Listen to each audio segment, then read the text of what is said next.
In 2015, Earth's scientists succeeded in genetically modifying a human embryo. 5 years later, these alterations began to be commercialized. The children born through this process possessed advanced intelligence and a perfect appearance. In 2038, the first generation of genetically modified people, named after the company that developed the method, Glencrest Labs, GC, reached adulthood. 10 years later, the GCs were sent on a space mission due to the deterioration of Earth's climate aboard the ship TOS. As they approach Titan, the crew awakens from suspended animation and receives a message from Earth. Flight Director Nordum hopes they will manage the mission brilliantly and promises to contact them later. Data from the past 3 years indicate increased methane levels and seismic activity. Yet, this should not prevent TOS from docking with its target. The ship Atramatus soon locates them and establishes a remote connection, accessing the log of Atramatus. It stopped responding 3 years ago, apparently after its crew perished. TOS was sent to recover a substance humans had been extracting on Titan for 2 years, an extremely important carbon sequestration catalyst to restore Earth's atmosphere. Iris Duncan reviews the last messages from Atramatus's captain. He declares his crew ready to return to Earth, but Dr. Orson expresses indignation, arguing that sending GCs to clean up the mistakes of those primitive idiots is simply ridiculous. The others do not support him. Moreover, Atramatus had a robot named Lulu to do all the dirty work. First, they must extract her memory to find out exactly what happened in Titan's orbit. Atramatus's life support system remains stable, but the captain's journal contains a disturbing entry about violence on board. After some time, TOS docks with Atramatus and the crew boards the ship. Iris immediately notes that the internal protocols have been modified. They must bypass the door codes. Rock music blares inside and they need to reach the bridge to shut it off. A robot approaches the team and the GCs fire at it. Unsure what to expect, it soon becomes evident that the black box is missing and the hydroponic-based plants have overgrown, turning the greenhouse into a jungle. There, Commander Linden finds Lulu, who reports that one crew member, Travis O'Neill, is still alive aboard. The GCs find him in a cabin, but he does not answer questions. He appears neglected and out of sorts. The cargo container is also missing. Its tracking system has been deactivated, so its whereabouts are unclear. Little is known about Travis. He's a junior engineer with no military training and an average academic record. He shows mild malnutrition and seems to have slept and washed very little. He does not respond to Linden's questions. Commander Linden then assigns Iris the task of making the astronaut talk, since she holds a degree in psychology. Meanwhile, the doctor discovers that Lulu's memory has been completely erased. Sparks of interest ignite between Chris and Emma, even though personal relationships are not encouraged among crew members. Later, Iris tries to coax Travis into speaking. She senses something terrible happened there and sympathizes with him. He's lost many loved ones and been isolated with a robot. Suddenly, Travis reacts at the mention of Lulu's name.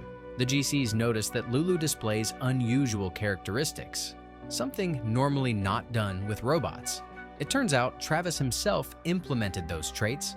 Iris suggests allowing Lulu access to Travis to see if her behavior changes, but at that moment, he escapes the cabin, taking the doctor's rifle, now armed. Travis moves through the ship and points the weapon at Iris in the cargo hold. Linden arrives to rescue her, reminding Travis that the rifle responds only to its owner's fingerprint, so he cannot fire it. Meanwhile, Emma and Chris find files in the ship's database showing brutal robot fights. Chris comments that ordinary humans still harbor a primitive thirst for cruelty, so it's not surprising the crew went mad. Later, Iris remembers the paintings on the cargo hold walls and realizes Travis wanted her to pay attention to them. They let Lulu see Travis and observe him whispering something to her in Chinese, then kissing the robot. Iris leaves into the corridor where she meets the doctor, who doesn't remember why he's there. Astonishing, since GCs have perfect memory. She also notices his hand trembling. She asks Lulu to translate Travis's phrase. Lulu explains that he confessed that although they can't be together all the time, she is always in his thoughts. Iris goes back to Travis to express surprise at his relationship with a machine. He seems offended by her comment. The astronauts realize they have only one chance to find the cargo: get Travis to talk. The doctor suggests using physical force. Later, Emma asks Chris to fix the shower in her cabin. When he arrives, they become intimate. Meanwhile, Iris examines discovered video recordings and finds that Travis also speaks Russian. Suddenly, the ship shakes and the external cargo hold door opens on its own. Lyndon and Chris rush in, provoking an unusual emotional reaction in Emma for a GC. Meanwhile, the men manage to close the doors and return to quarters, but Chris suffers hypoxia. The doctor says he'll need time to recover, yet suddenly he cannot recall how long that should take. Lyndon is stunned to see primitive instincts overtaking the GC's minds and decides to act decisively. Iris points out to Emma that Travis studied Chinese and Russian and read Tolstoy. Emma confesses her mother is from eastern Ukraine and that she grew up memorizing entire sections of War and Peace. Then, suddenly, she launches into a conversation about the meaning of existence, surprising Iris yet again. Meanwhile, communication with Earth is fully restored, and the team receives orders to locate and recover the cargo. Everything else is secondary. Lyndon notes Emma's excessive emotional behavior and orders her to undergo medical examination. As Emma leaves, the commander urges Chris to control himself. Chris replies that his aggressiveness has increased considerably. However, the doctor finds no anomalies in Emma. In the meantime, Iris discovers an entry in the previous crew's journal discussing the cargo. They considered jettisoning it. Iris realizes the ship was deliberately moved closer to Titan's atmosphere before TOS's arrival. She enters the corridor and, switching the lights to ultraviolet, sees chemical formulas on the walls, showing aqueous compounds reacting with a foreign substance in the cargo hold. Travis wasn't pointing the weapon at her, but at the panel behind her, where the water filtration systems are located. Whatever the substance is, it negatively affects water. It's likely the cargo is harmful to humans.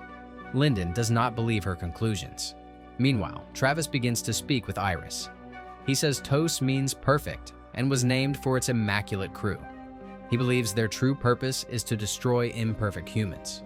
At the same time, Chris suggests the cargo may have been swept into Titan's atmosphere and that they could try locating it by its coordinates. Lyndon then orders the doctor to start torturing Lulu, while Iris demands Travis reveal the cargo's location. The doctor dismembers the robot in front of him. When it comes to Lulu's final essential function, Travis breaks down. He gives them the cargo tracking codes and begs to be allowed to repair Lulu. Lyndon drags Chris out, urging him to focus on the mission. Later, at the provided coordinates, the GCs discover a rectangular object made of an alloy. Lyndon and Chris prepare for a recovery flight. Meanwhile, Travis reveals to Iris that he tried to forget what happened. He jettisoned the cargo and the crew's bodies into space and erased all the ship's data, including Lulu's memory, but he couldn't erase his own memories. He repeatedly witnessed death and massacre, seeing reflections of the events aboard everywhere. They had been celebrating their imminent return home when one astronaut began to choke. A drop of the substance extracted on Titan had contaminated the water, making it lethal. They contacted Earth to report the danger, but Nordom abruptly revealed that in the cargo hold there was a water filtration system designed specifically against that substance, patented by Glenn Crest Labs. They knew Atramatus' mission purpose from the start. Opinions split. Travis remained silent while those who opposed bringing the substance back to Earth were killed by those seeking profit. Finally, Travis killed the last survivors one by one. Those who created the genetically perfect GCs wanted to exterminate ordinary humanity. Iris walks away while Travis repairs Lulu. At that moment, the crew receives a final message from Nordom admitting he knows about the emotions and feelings invading their DNA. It contained a special protective code, but it mutated, causing irreversible consequences. Now on Earth, GCs hunt ordinary humans for their blood, which temporarily allows them to maintain control. But soon, everyone will lose their sanity. The connection cuts off, and the GCs realize their only chance to survive is to replace their blood with Travis's, hoping Earth finds a cure before they return. But this would inevitably kill him. Chris and Lyndon return with the cargo. After debate, all agree they must take Travis's blood, since it's their only hope. The doctor begins the procedure. However, Emma insists the doctor plans to kill them all because she saw Sun Tzu quotes on his tablet. Iris suddenly realizes the crew wasn't killed by Travis, but by Lulu. The GCs head to the infirmary just as the robot kills the doctor. Finding his body, the GCs search the ship, and in one corridor, Emma unexpectedly confesses her love to Chris. He hesitates, not knowing how to respond, and Lulu kills Emma. Chris follows the robot's trail, confronts it in the cargo hold, and after a fierce fight, Lulu kills him. Meanwhile, Travis locates Iris and shoots her, but he's stopped by Lyndon. Lulu arrives to rescue him, but an injured Iris shoots the robot. Lulu burns from the electrical discharge. Lyndon holds Travis while Iris prepares an injection. As the commander urges her to hurry, Iris approaches and instead injects Lyndon. He dies. Iris confesses to Travis that she is a first-generation GC. They had a 97% success rate. She was part of the remaining 3% discarded due to emotional instability. However, she learned to control her behavior, so the DNA mutation didn't affect her like the others. She doesn't want to kill Travis because he didn't genetically modify Lulu, meaning she was the one who added unusual traits to feel closer to him. Iris suggests Travis bring Lulu aboard TOS. Iris will stay behind, fearing losing control and becoming dangerous. She asks Travis to tell humanity what happened in Titan's orbit. TOS heads back toward Earth, while Iris programs the ship's full course to Titan. A prolonged and confusing psychological mix of genetic modification, space travel, romance with a robot, and crew conflicts leaves completely uncertain what exactly the director intended to convey to the viewer. If you want interesting movie recaps, like, share, and subscribe to follow us for more movie recaps.